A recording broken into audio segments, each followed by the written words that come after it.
l'apôtre Timothée et la prophétesse et docteur Joël Gloria Kabasele ont reçu la mission de démontrer la puissance divine par des signes, des prodiges et des miracles de Jésus-Christ au travers la prédication de la croix et l'enseignement de la foi. Nous sommes en train de parler de la maturité spirituelle. Que Dieu soit béni pour ce thème magnifique. Je suis d'accord avec toi. La maturité spirituelle. Et ce soir, je suis dans Luc 2, 52. Luc 2, 52.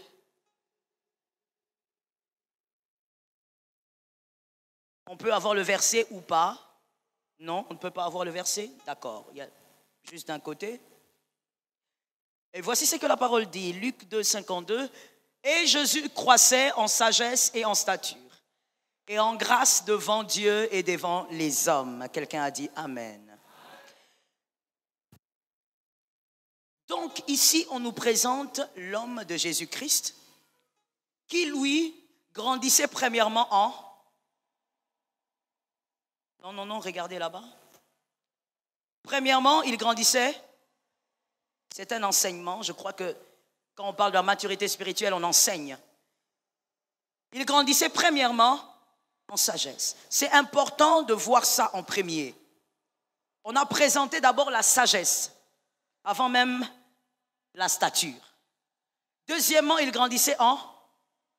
Et troisièmement, gloire à Dieu. C'est du gaspillage que de croître en stature sans croître en sagesse. C'est du gaspillage. Tu es en train de gaspiller les années que Dieu te donne si tu peux seulement grandir en âge, grandir en forme, mais sans grandir en sagesse. Donc ce soir, je te parle de la sagesse. Croître en sagesse permet de croître en grâce. Lorsque vous croissez en sagesse, vous pourrez croître aussi en grâce. Aujourd'hui, les chrétiens, nous tous, enfants de Dieu, nous aimons croître en grâce, tout en méprisant la croissance dans la sagesse.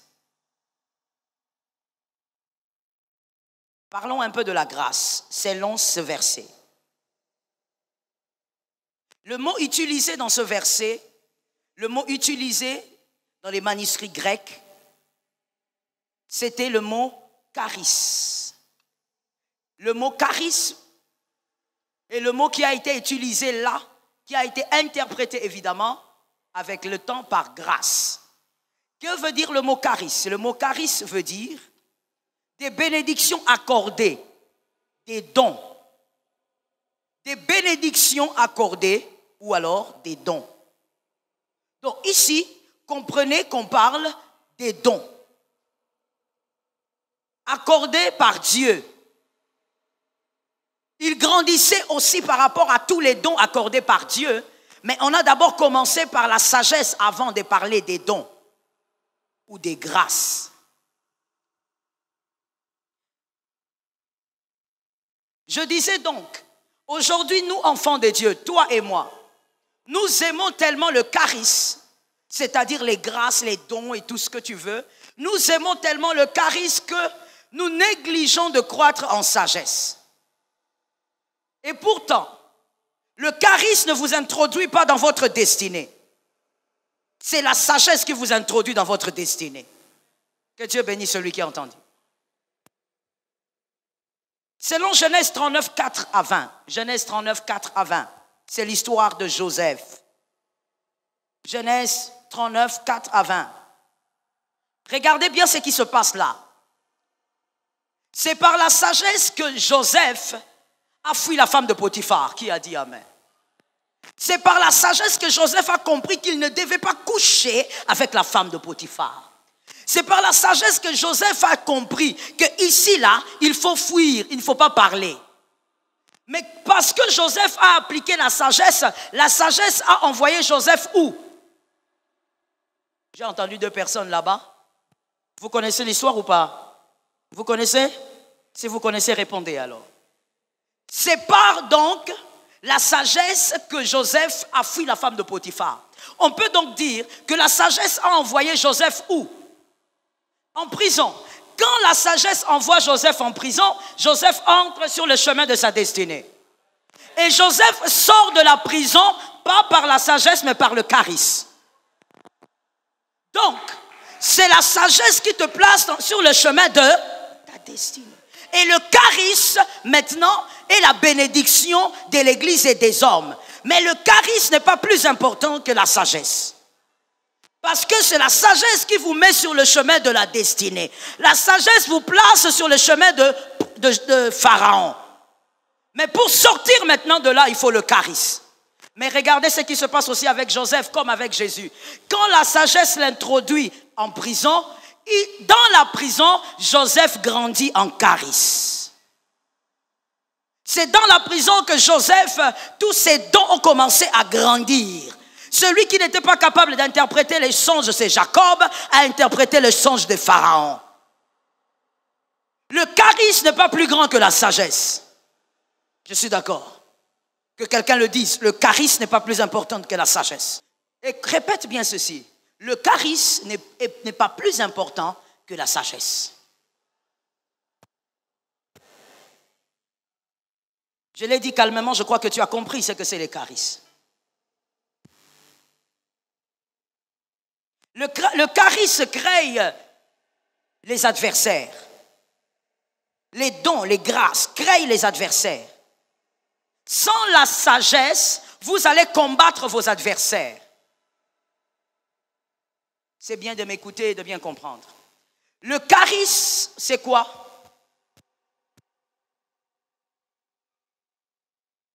C'est quoi le charisme, mon frère? Vous n'avez pas de réponse? C'est ce qu'on enseigne là. Qu'est-ce que c'est le charisme? Pardon? La grâce, ou appelée autrement? Les dons. Les dons. Mais dites les dons pour permettre à l'autre de comprendre. Le charisme crée des adversaires. Quand tu as un don spectaculaire ou bénissant, ça crée des adversaires. Mais lorsque tu as la sagesse, tu comprendras ceci, que dans la vie d'un chrétien, le chrétien ne doit pas combattre les adversaires. Parce que l'appel des adversaires, c'est de vous combattre. Quelqu'un comprend? Un adversaire est créé pour vous combattre. Le jour où il arrête de vous combattre, vous n'avez plus d'adversaire. Et quand vous n'avez plus d'adversaire, c'est que vous ne réussissez pas. Celui qui a la sagesse va comprendre que lorsque l'adversaire est focalisé sur vous, vous êtes focalisé sur Jésus. Ça, c'est la sagesse. Mais si tu n'as pas la sagesse, tu vas te lever aussi contre les adversaires que ton charisme crée. Tu vas te lever contre les adversaires pour dire, les gens ne m'aiment pas. Et pourtant, il est normal que les gens ne t'aiment pas. C'est pour que toi, tu apprennes à aimer Jésus. Le schéma là doit être respecté. Je répète les schémas pour les hommes intelligents qui écrivent. J'ai dit ceci, les adversaires sont appelés à vous combattre et vous, vous êtes appelés à regarder Jésus. C'est le schéma de la vie à respecter. Mais si tu manques de sagesse, dans l'immaturité, tu vas combattre les personnes qui sont censées t'ascenser. L'air est censé t'ascenser. L'adversaire est censé te faire monter. Dis à un voisin, on ne combat pas l'adversaire. Il est votre adversaire, mais vous ne le combattez pas. Vous êtes focalisé sur Jésus. Que Dieu bénisse celui qui a entendu. Les adversaires doivent être là parce que David a dit, il dresse une ou en face, que l'Éternel t'en donne et que la table soit dressée. Tant qu'il n'y a pas d'adversaire, il n'y a pas de table. Que quelqu'un dise, tant qu'il n'y a pas d'adversaire, il n'y a pas de table. Et pourtant, moi j'ai besoin d'une table. Toi, tu n'as pas besoin d'une table? Je dis à quelqu'un, tu as besoin d'une table? Tu as besoin de la table que Jésus dresse. Si tu as besoin de la table que les adversaires viennent, toi focalise-toi sur Jésus. Ça tombe sur toi. lorsqu'on a la sagesse, on sait comment respecter les schémas. Mais quand on est focalisé sur le charisme, c'est là qu'on est dans la distraction totale. On fait ce qu'il ne faut pas. Aujourd'hui, les chrétiens recherchent des stratégies pour faire croître le charisme. Les chrétiens jeûnent pour faire croître le charisme. Les chrétiens montent à Mangengenge pour faire croître le charisme. Les chrétiens font des jeûnes de 22 jours. Seigneur, permets-moi que le don de guérison se manifeste. Les chrétiens se concentrent dans beaucoup de stratégies pour faire grandir le charisme. Mais combien de chrétiens comprennent que la sagesse, le charisme sans la sagesse, c'est une perte de temps? Combien de personnes cherchent la sagesse? Aujourd'hui, beaucoup de gens localisent les prédicateurs qui sont remplis de charisme, les prédicateurs qui sont remplis de dons spirituels. Mais je te pose la question, est-ce qu'il t'arrive aussi de chercher des prédicateurs qui sont remplis de sagesse? Car c'est la sagesse qui est le récipient qui te permet de contenir le charisme. Est-ce que quelqu'un entend bien? Vous savez pourquoi le diable est devenu diable? Et il est devenu le destructeur que nous connaissons aujourd'hui. Parce que le diable s'est fié sur ses charismes. Le diable s'est convaincu que les charismes qu'il avait pouvaient le permettre d'être comme Dieu. Je dis à quelqu'un, le charisme sans la sagesse va faire de toi un rebelle. Tu as besoin de la sagesse comme récipient pour contenir le charisme. Lorsqu'on est concentré sur le charisme et on veut seulement vivre ça, sans voir l'aspect de sagesse, on est comme une personne qui veut conduire une très belle voiture sans volant et sans frein. Tu ne peux pas conduire une voiture sans volant et sans frein. Même si elle est très belle, tu as besoin d'un volant et tu as besoin du frein. Et c'est la sagesse qui est le frein dans le parcours de la destinée. Que Dieu bénisse celui qui a compris. Et que Dieu t'accorde une sagesse particulière ce soir. D'où vient la sagesse? C'est un verset que tu connais. Le psaume 111, 10. D'où vient la sagesse? Un verset que tu connais très bien, un verset de l'Écodyme. Psaume 111, 10. On a le verset ou pas? Ah, finalement, vous changez tout le temps. La crainte de l'Éternel est le commencement. J'ai entendu deux personnes. Nous sommes dans l'église. Soyez quand même dans une ambiance de culte, d'accord? Soyez décrispés, hein? Soyez à l'aise dans votre culte. La crainte de l'Éternel est le commencement. Et continuons. Tous ceux qui l'observent ont une raison saine. Si tu as compris qu'il faut observer la crainte de l'Éternel, tu réfléchis bien. Sa gloire subsiste.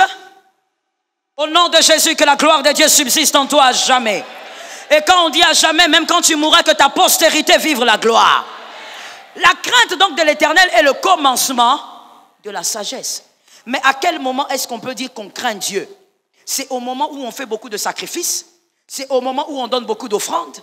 C'est au moment où on est protocole à l'église. C'est au moment où on est chantre ici. À quel moment est-ce qu'on peut dire que quelqu'un craint Dieu? 1 Samuel 15, 22. 1 Samuel 15, 22. À quel moment on peut dire qu'une personne craint Dieu? La crainte de l'Éternel n'est pas dans le sacrifice. La crainte de l'Éternel n'est pas dans les dîmes, les offrandes. La crainte de l'Éternel n'est pas dans le service que tu rends au culte. La crainte de l'Éternel est dans l'obéissance. Que Dieu bénisse celui-là. Donc, je parle de la sagesse qui découle de l'obéissance. Celui qui décide d'être obéissant a décidé d'être sage. Un bébé spirituel ne comprend pas la dimension de l'obéissance. Un bébé spirituel ne comprend pas l'importance de la sagesse. Mais un mature comprend que l'obéissance est le socle même de la crainte de l'Éternel. Que Dieu bénisse une âme. Lisons ça quand même. Samuel dit, on y va, 1, 2, 3. L'Éternel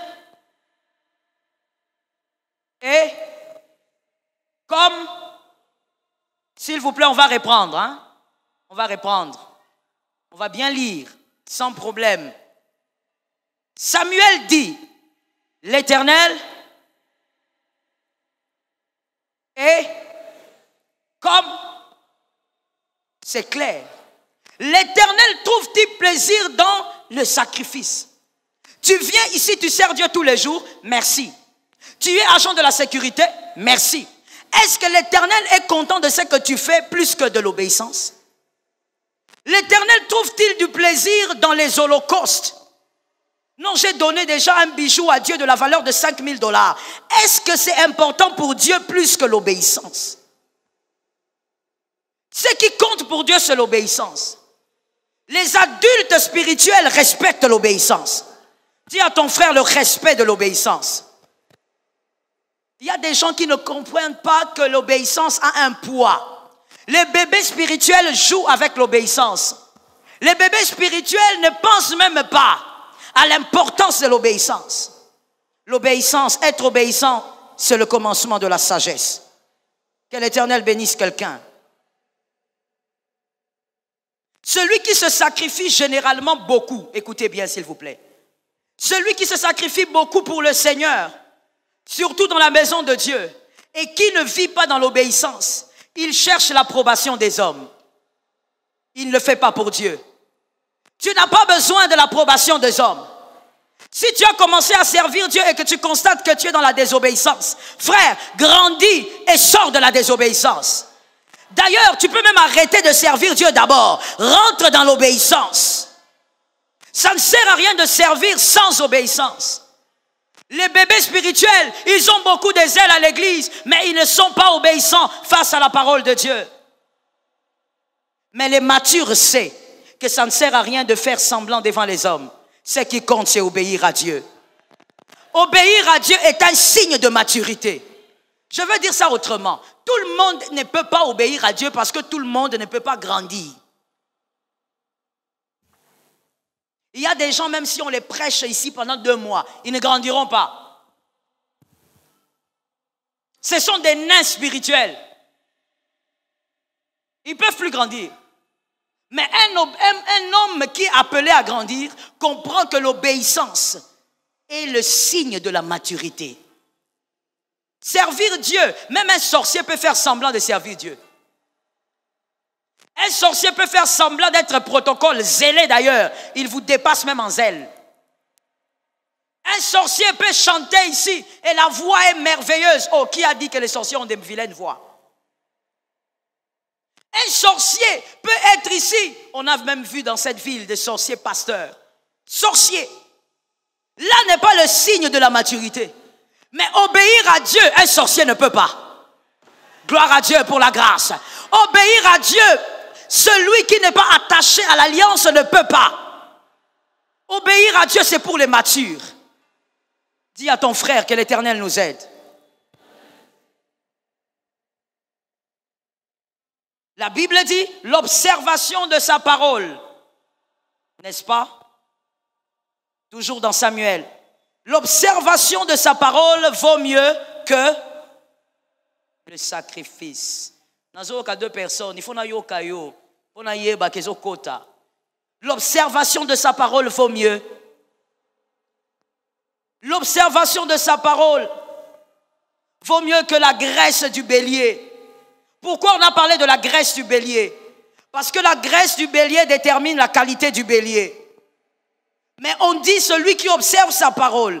La qualité du bélier, c'est-à-dire la valeur de la chose.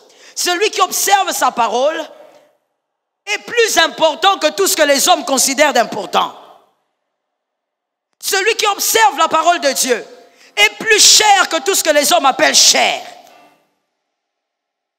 Celui qui observe la parole de Dieu n'a pas de prix. Même si aujourd'hui il dort dehors, il n'a pas de prix. Je bénis ta foi, mon frère. Même si aujourd'hui il vit sans savon, sans parfum, il n'a pas de prix. Même si aujourd'hui il dort affamé parce qu'il n'a rien, pendant 3 jours, je dis cet homme-là n'a pas de prix. Parce que celui qui observe la parole de Dieu a une grande valeur. La valeur est cachée dans ce qu'il fait.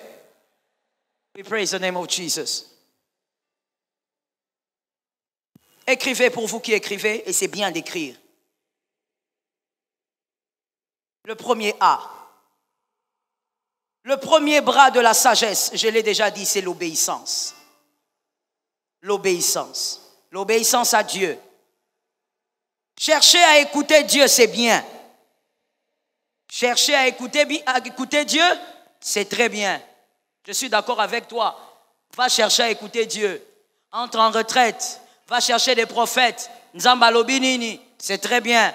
Mais je te donne un petit conseil. Au lieu de chercher à écouter encore, obéis d'abord à ce que tu as déjà entendu. Que cette sagesse reste dans ta tête.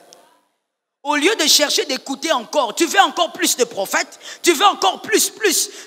Quand tu dors, tu veux encore. Commence d'abord à obéir à ce que tu as déjà entendu.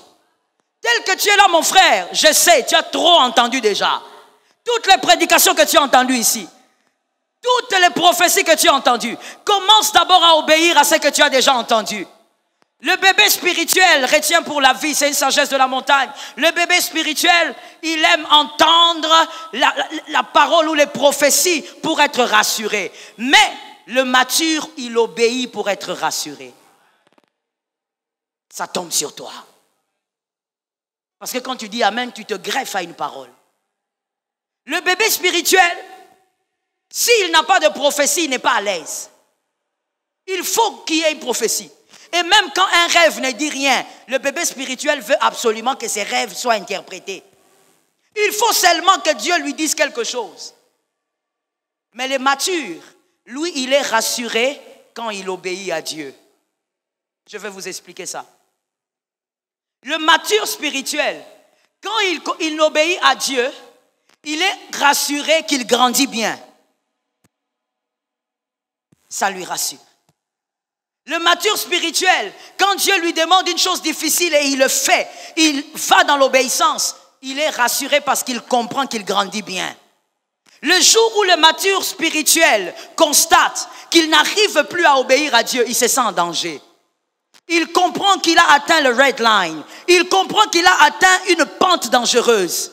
Il commence lui-même à dire, Seigneur, aide-moi. Je crois que je commence à m'éloigner de toi parce que mon obéissance a pris un coup. Donc, pour le mature, quand il obéit à Dieu, il est rassuré. Ça tombe sur une vie. Pour le mature, quand il est capable de suivre Naomi, alors que Naomi n'a rien, il est rassuré. Pour le mature, quand Dieu lui demande une chose difficile, il le fait, il est rassuré. Mais quand un mature constate qu'il n'arrive plus à obéir, il commence à avoir le cœur de Orpa, le mature commence à être alarmé. Il commence à chercher la face de Dieu. Vous savez, il y a des gens, même quand ils désobéissent à Dieu, ça ne lui dit rien. Ça ne lui fait rien. Il va venir même à l'église là et il va même oser lever les mains et dire, Seigneur, aide-moi. Alors que Dieu lui avait demandé des choses et il n'a pas obéi. Le mature spirituel n'a pas besoin, d'ailleurs, laisse-moi ouvrir une brèche pour te dire, le mature spirituel, il a très peur quand Dieu parle. Parce qu'il sait que Dieu peut lui demander quelque chose encore de terrible. Et il sait qu'il est obligé d'obéir. Donc le mature spirituel n'est pas derrière le parler de Dieu. Le mature spirituel se contente à obéir déjà par rapport à ce qu'il a entendu. Est-ce que quelqu'un m'entend? La maturité, c'est l'obéissance aussi. Comment savoir que quelqu'un a grandi dans sa foi, dans sa capacité d'obéir à Dieu? Es-tu capable de suivre Naomi alors que tu ne comprends pas? Es-tu capable d'obéir à Dieu alors que ce qu'il te demande, tu ne le comprends pas? Es-tu capable de donner à Dieu ce que tu n'as pas? Pose la question à ton frère. Es-tu capable de donner à Dieu ce que tu n'as pas? Comment donner à Dieu ce qu'on n'a pas? Dans la vie chrétienne, il arrive que Dieu vous demande ce que vous posséderez demain. Qui a compris? Dans la vie chrétienne, il arrive que Dieu vous demande aujourd'hui ce que vous aurez en 2020. Il te le demande déjà aujourd'hui. Et quand tu l'auras en 2020, tu sais que ce n'est pas pour toi, ça appartient à Dieu. Pourquoi des fois nous sommes loin de l'obéissance et de la sagesse? Parce que comme je l'ai dit, nous nous concentrons sur le charisme. Et pourtant le charisme n'est pas celui qui stabilise la vie chrétienne. Nous nous concentrons sur les dons spirituels. Nous nous concentrons sur les talents que Dieu a donnés. Tu montes à Mangengenge, prière de 12 jours, tu veux que Dieu fasse de toi un Haïdi Nabala. Pourquoi tu veux être un Haïdi Nabala par rapport à ses charismes au lieu d'être un Haïdi Nabala par rapport à la sagesse?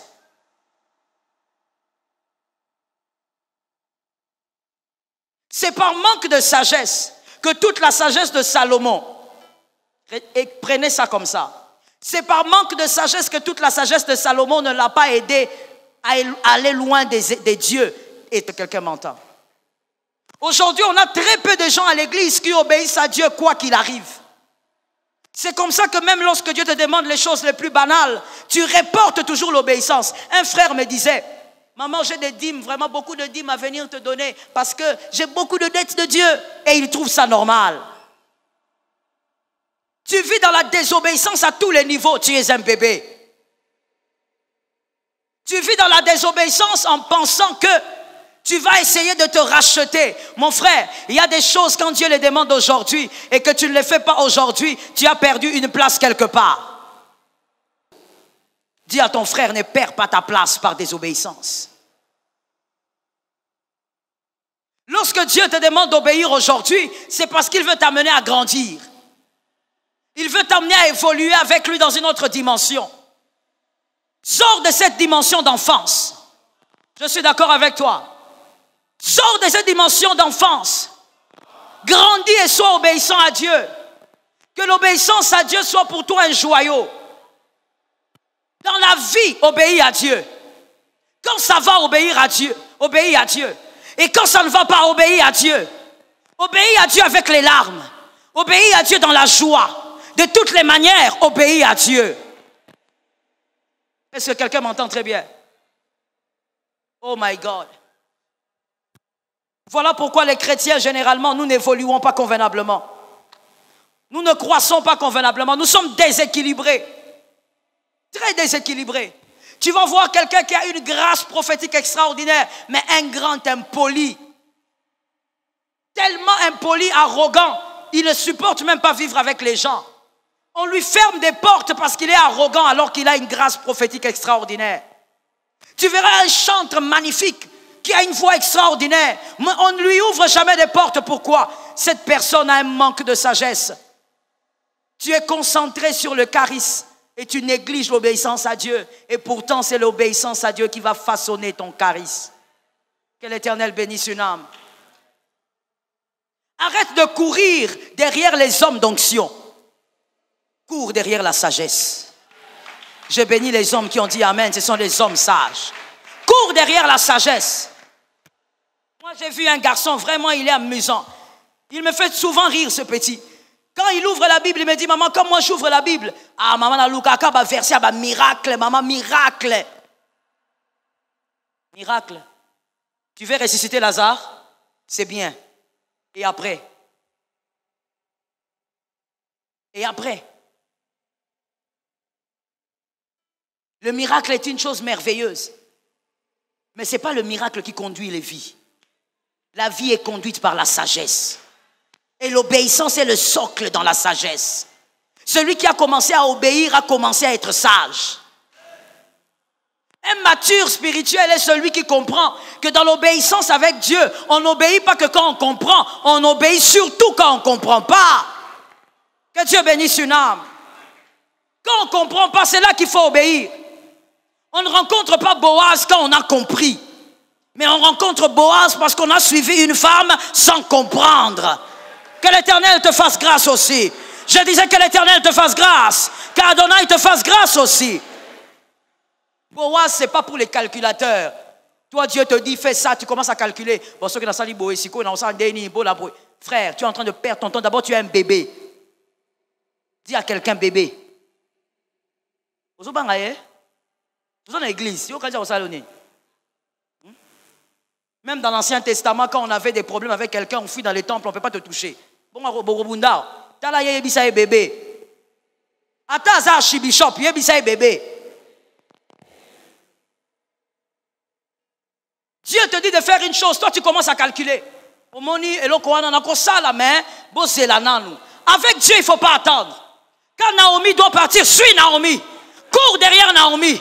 Tu ne le sais pas, mais derrière Naomi, il y a Boaz. Cours dans l'obéissance, sois obéissant. Grandis, grandis, grandis. Grandis, je dis à quelqu'un, grandis. Grandis. Sinon, il y a des choses que tu n'auras jamais. Ça va rester, tu seras sur la chaise et tu verras les gens témoigner. Vous voyez, c'est là que les gens deviennent aigris. Ah oui, ma soeur, aigris.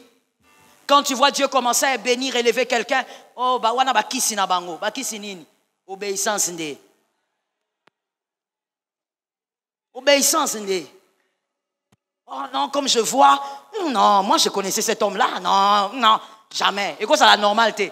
À ça, il y a connexion. Oui, connexion avec l'obéissance. Un homme obéissant, bien aimé, ses fruits seront toujours vus. Un homme obéissant, on finira par savoir qu'il a quitté Moab pour Boaz. Que quelqu'un dise Moab pour Boaz. Oui, c'est-à-dire quoi, papa? Moab, c'est la malédiction, Moab, c'est la honte, Moab, c'est l'inceste. Les hommes finiront par voir que Dieu a ramassé quelqu'un de très bas pour l'amener très haut.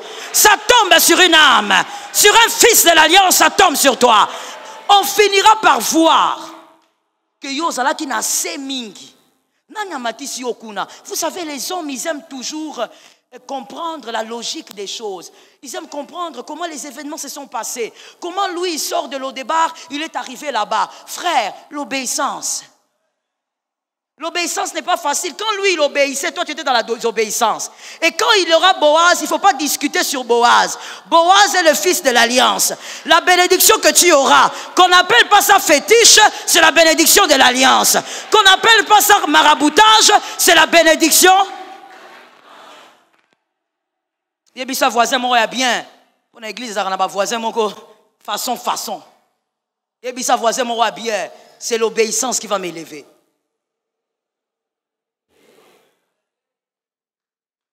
Est-ce que quelqu'un entend? Quand les autres obéissent, vous savez, les bébés spirituels, ce sont vraiment des problèmes. Mais par la grâce de Dieu, que les bébés grandissent. Les bébés spirituels dans l'église, ils sont là pour critiquer l'obéissance des autres. Pour critiquer l'obéissance des matures. Il sera là en train de dire, est-ce que vous êtes obligé? Est-ce qu'il va foutre arabino? Est-ce qu'il faut qu'on ça la bongo? Papa, tikaye. Yoza bébé tikaye. Mathématique ou non kokangote aux amours la maternelle. Tikaye. C'est dans l'obéissance qu'il va atteindre ses objectifs. Je vais vous montrer ceci. Regardez un peu ici. Regardez bien. Vous savez, quand vous êtes obéissant, votre destinée peut être ce micro-là. Peut être là où se trouve le micro. Mais par les instructions du Seigneur, le Seigneur vous fait passer par d'autres chemins. Et vous avez même l'impression que vous vous éloignez de... Vous vous éloignez de votre destination. Le Seigneur vous demande des choses qui vous amènent ailleurs. Mais la vérité, c'est quoi? Quand l'Éternel vous amène comme ça, c'est lui qui va prendre ces micros-là pour les ramener là où vous irez. Ça tombe sur une âme. Dans l'obéissance, on ne se perd jamais. Dans l'obéissance, on ne gaspille pas son temps. Dans l'obéissance, on est sur le chemin de sa gloire. Une gloire que rien ne peut maîtriser. Ça tombe sur ton âme. Tu dois grandir et vivre dans une obéissance envers Dieu sans condition. Bien-aimé, ce n'est plus le temps d'être rebelle. Vous savez, chaque chose a son temps. Hein? J'étais en train de dire à une dame, je dis, tu sais, elle a tellement de copains, c'est une dame de plus de 40 ans. Elle a tellement de copains, je lui dis, tu sais, j'ai regardé, j'ai cherché quelle exhortation lui donner. Mais je me suis arrêtée à une chose. Je lui ai dit, tu as quel âge? Elle me dit, ah maman, j'ai même pas beaucoup grandi, j'ai 43 ans. 43 ans, à moi la mouquée. Et je lui dis, tu as combien de copains? Non, j'en ai pas beaucoup, j'en ai que 3. D'ailleurs, il y a un que je vais éjecter comme ça. Je lui ai dit, tu sais, au moins il va faire nous ça là, aux omikos, aux amoukous. au Cuba. Vous savez, quand quelqu'un vit dans la désobéissance, il est dans un monde d'illusion. Il n'y a que lui qui croit que sa vie marche bien. Quand on est désobéissant, la vie ne peut pas bien marcher. Komiko sate na ba illusion ya nido na lipa. Et ça illusion. Tu n'as pas une bonne vie. Je lui ai dit, comme tu es là, tu es vieille. Au Cuba. Au moment où il va faire, il m'a déjà. Aux a 12 ans, aux a 14 ans, aux a même pas 20 ans. Il y a certaines choses qui ne peuvent plus arriver. Range-toi déjà. Ménopause et Zoya. Je dis à une âme, range-toi dans l'obéissance. Sors de la désobéissance. Je veux même créer un mot. Sors du bébétage. Sors du bébétage. Ce n'est plus le temps d'être bébé. Ou que quelqu'un te suive, que daddy te suive, dans des textos, dans des ceci. Frère, bimana balise wana. Quand tu obéis, tu vas quelque part. Quand tu obéis, Boaz se rapproche. Sors de la désobéissance, tu ne dois pas être à Moab. Tu ne sais pas que la désobéissance bouffe les années, mon frère? La désobéissance bouffe les années. La désobéissance vous met en retard. Ce que tu devais avoir à 30 ans, tu ne l'auras pas. Écoute un peu un slogan aussi, je ne sais pas comment le dire, mais je me réserve pour ne pas dire un gros mot. Écoute, il y a des gens qui disent, bientôt, dans un âge à Yesu, bientôt, âge à exploit. Bruce, c'est ça, non? N'est-ce pas quand les jeunes disent ça? On a âge à Yesu, ça combien? 30 ans. Gédéon est où? Qui est là-bas, pourquoi? Viens ici. Viens ici. Il y a d'autres fils ici, si je ne les tiens pas en laisse, il y aura de la guerre. Fandawa, Oyo Kangam, Farafar. Hey, d'accord. Oyo Kangam, Mbunzu na Mbunzu. C'est ce qu'on dit, non? Il y a, je disais, des choses qui gaspillent le temps. Oh, l'âge de Jésus, bientôt nous sommes à 30 ans. Âge à exploit. Frère Yoka, Yesu a sali exploit à 30 ans parce qu'il a vécu dans l'obéissance. L'âge n'est pas un mystère. C'est l'obéissance qui détermine ce qui va t'arriver à l'âge que tu auras. C'est l'obéissance. Il ne faut pas mystifier ça. Pour mon 30 ans, on a donc, il faut que ça. Je sais qu'il y a des gens ici qui ont dit ça. Au comment on a 30 ans, au Lekan, au Lelos, on a 34. Au Salani. Zala emblété. Lobaka eloroté. Loba ngona yo kayo. D'accord, mon frère, là, on a un problème. Et comme la bisognon ça. Au Calice qui a 30 ans, la lune va changer de couleur pour que comme on a âge à Yesu. Et au comment maté. Oh la mouka vraiment la tongo boye. Au tali mais ça foufou pesate. Ok le père maman foufou 30 ans. Zela na opé so foufou, ba pèse au foufou ba le réclamer. Maman foufou a mouké boy. Foufou en ndambo lamba yo morode. Tout dépend de l'obéissance. Voilà pourquoi un homme obéissant même à 20 ans peut faire des exploits. Ça tombe sur toi au nom de Jésus. Même à 15 ans, il peut faire des exploits. L'obéissance, c'est un problème d'obéissance. Celui qui s'accorde. Alors quand il arrive dans l'église, il a besoin que les hommes l'acclament. Que les hommes lui disent aux amayele. Que les hommes lui disent au saliango bien. Il est en la recherche au fait de l'amour. Mais il n'obéit pas à Dieu parce que c'est bon pour lui. Je te pose une question s'il te plaît. Est-ce que respirer est une option?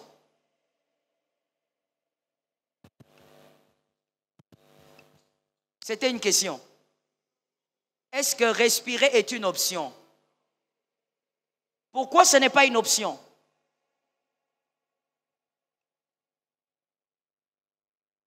J'ai entendu quelqu'un parler là-bas. C'est une nécessité. Pourquoi, maman? Merci. Pour vivre. Celui qui veut vivre doit respirer. Quand il a un problème de respiration, on fait même intervenir les machines, mais il doit respirer s'il doit vivre, s'il veut vivre. Respirer n'est pas une option. L'obéissance n'est pas une option. Parce que l'obéissance, c'est la vie du chrétien. L'obéissance à Dieu n'est pas une option. On obéit à Dieu parce qu'il y a notre vie à l'intérieur. Que l'Éternel te soutienne.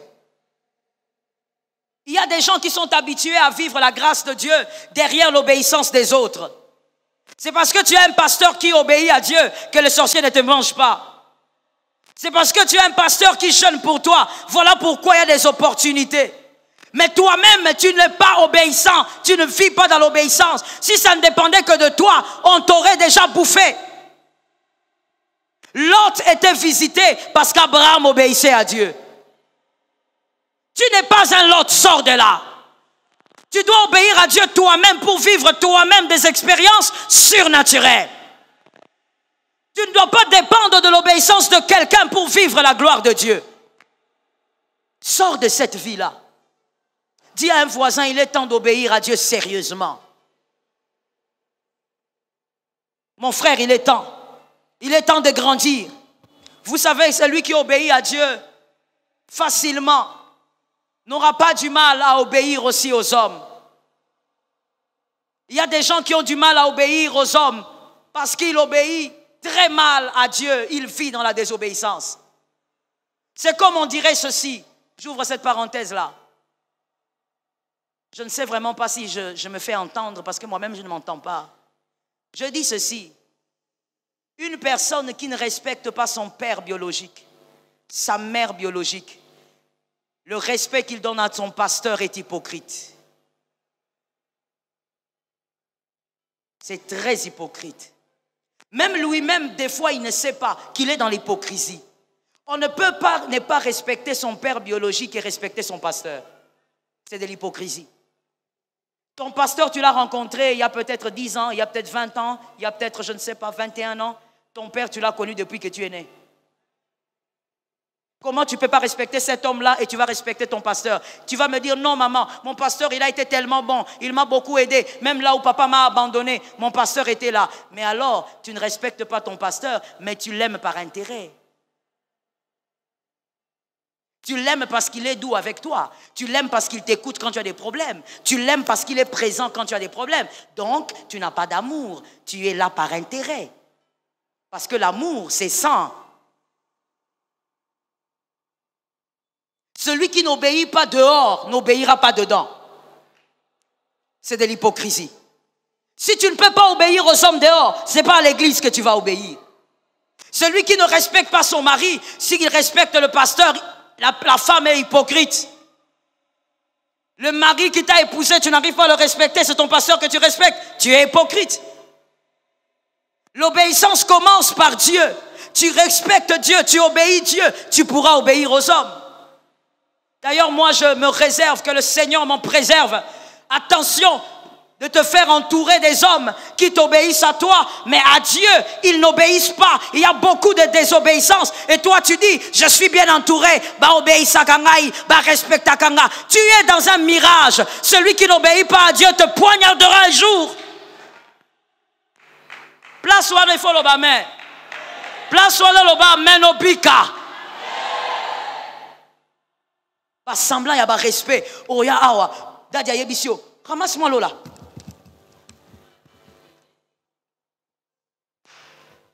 Papa n'a eu à yebisio. Memelanga, comment on dit bouteille? Memelanga moulangiwana. Ah, vieille, sois yomoko.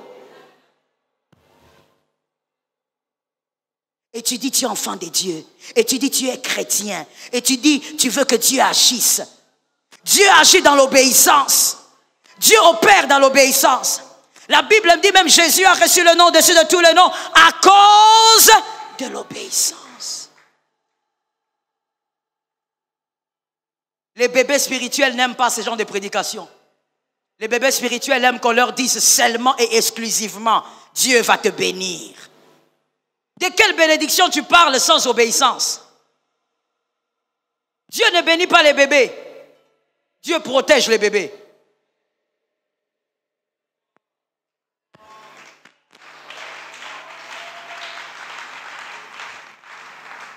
On s'en va pas molangate libala e nyambena lole.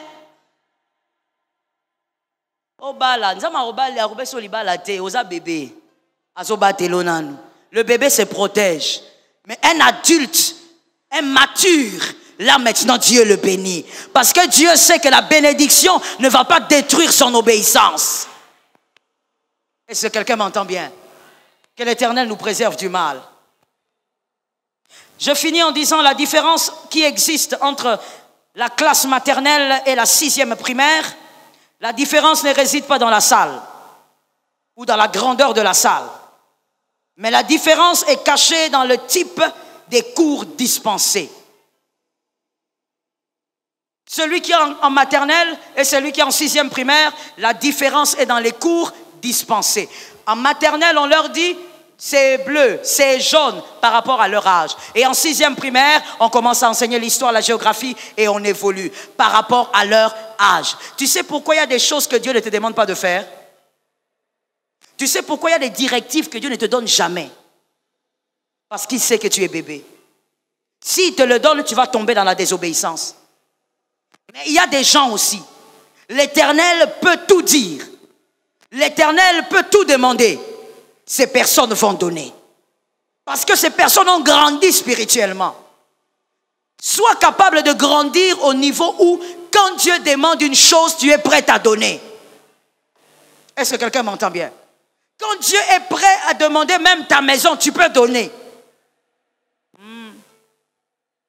Amen. Et continue à ta poche. Quand Dieu te demande de t'enfermer pendant 12 jours, de prier pour ton ennemi, sois capable d'obéir. Pas de prier. Quand on dit prier, on n'a pas dit tu entres là-bas, tu commences à envoyer le feu. Non, Dieu te dit entre 12 jours, jeûne et commence à bénir ton ennemi. Dis que ton ennemi sera béni plus que toi. Dis que ton ennemi va aller de l'avant. Dis que ton ennemi sera visité. Sois capable d'obéir. On veut courir et vivre beaucoup de choses et on laisse l'essentiel. Il n'y a pas de maturité sans sagesse et il n'y a pas de sagesse sans obéissance. Obéis à Dieu dans tout ce qu'il te dira. Vous savez, quand une prédication comme ça est donnée, généralement, c'est ce qui se passe. Généralement, juste après ou quelques jours après, Dieu vous demande de faire des choses pour voir qui a grandi et qui ne grandit pas. Est-ce que quelqu'un m'entend bien? Est-ce que quelqu'un m'a bien capté? Aide-moi, je suis déjà à la fin. Dis à ton frère, il est temps que l'obéissance soit ta vie. Aide-moi, dis à un autre, il est temps de grandir, sois obéissant. Tu peux te tenir debout, nous allons prophétiser. L'apôtre Timothée et la prophétesse et docteur Joël Gloria Kabasele ont reçu la mission de démontrer la puissance divine par des signes, des prodiges et des miracles de Jésus-Christ au travers la prédication de la croix et l'enseignement de la foi.